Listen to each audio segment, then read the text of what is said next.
Reffel yn troi, Reffel yn chwarae hi at draed Lewis Clutton.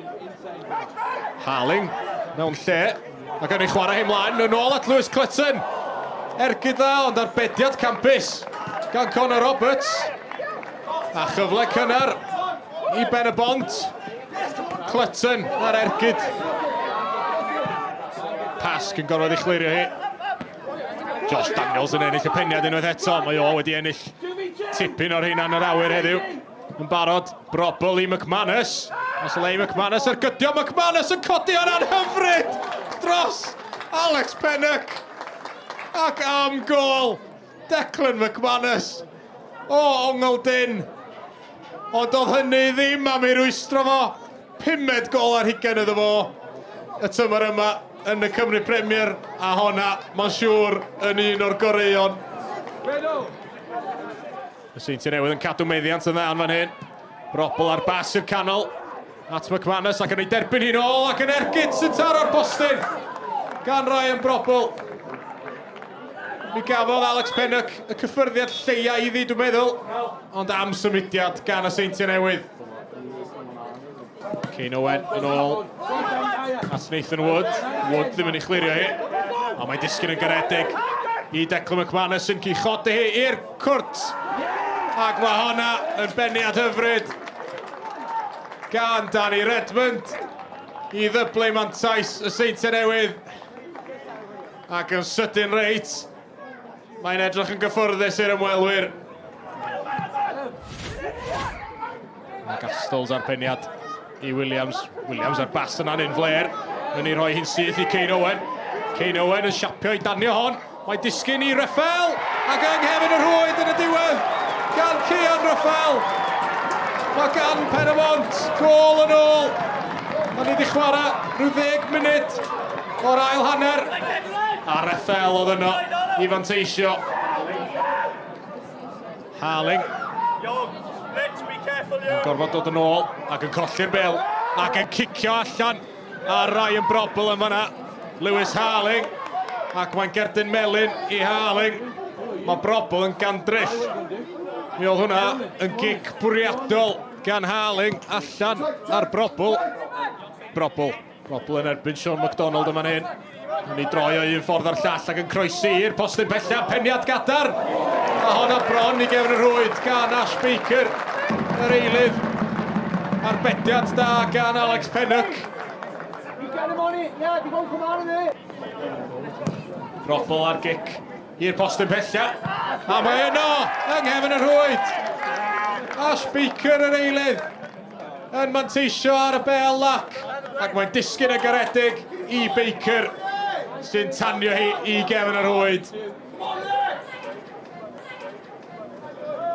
Kane Owen yn cael ei ddal yn fan hyn. Gan Josh Daniels. Daniels drwyddo. Daniels yn ei sgwario hi McManus. A McManus yn rhwydo'n hawdd.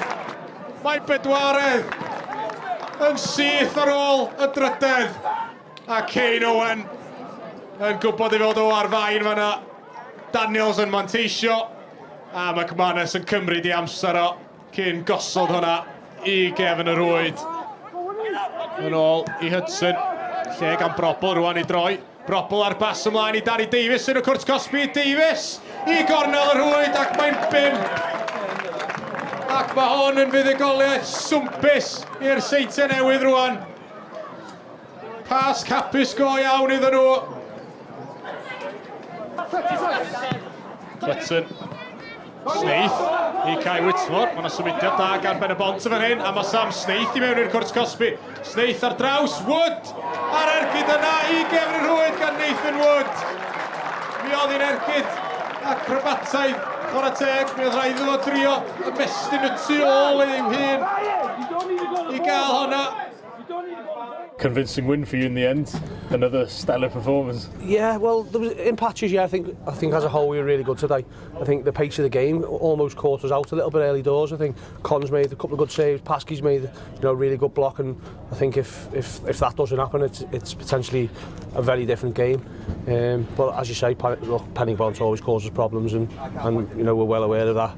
I think we've ended up using 3 different shapes today just to You know, so credit to our lads in terms of taking all that information on. As I say, we know what we're up against with Penybont. They give us good tactical challenges, you know, at loads of energy, intensity. So I think after the first 10 minutes when that settled down, I think we were very good, yeah. Danny, it was a convincing win in the end, but you had to fight for it. Yeah, it's always a tough game against Penybont, to be fair to them. You know, they try to press us high, so we have to find a way to find the spaces and play through them. It's never going to be an easy game, but I thought we did that well today and ended up finding the spaces in the end, so yeah. And you got a goal yourself in the end of that second half. Talk us through it. Yeah, it's overdue. I've had a few chances that I've missed, but just the back line's coming up and I've just seen a bit of space, and Brobs has got the ball, and obviously Brobs has got the quality to find it, so I've made the run and he's picked me out, and it's a pretty easy finish after the first touch, really. Fi'n credu yn y diwedd nath ansawdd TNS dangos a chymod ni'n goffod accepto hwnna heddi. O'n nhw'n well tîm, ond mae rhaid i ni just stico gyda'n gilydd nawr a mynd eto wythnos nesaf. How impressed are you with the side in the last few weeks? I think that's 17 goals in the last 3 games against some of the top teams in the league as well. No, you're right. Look, we've broke a record that we've quietly wanted to break, 101 goals back in 17-18. So when Craig was in charge, so we've been quietly working towards that, which obviously we've done now, which is credit to the lads. I mean, we've got goals from everywhere. I think we're in a really good place now. Looking forward to the cup final.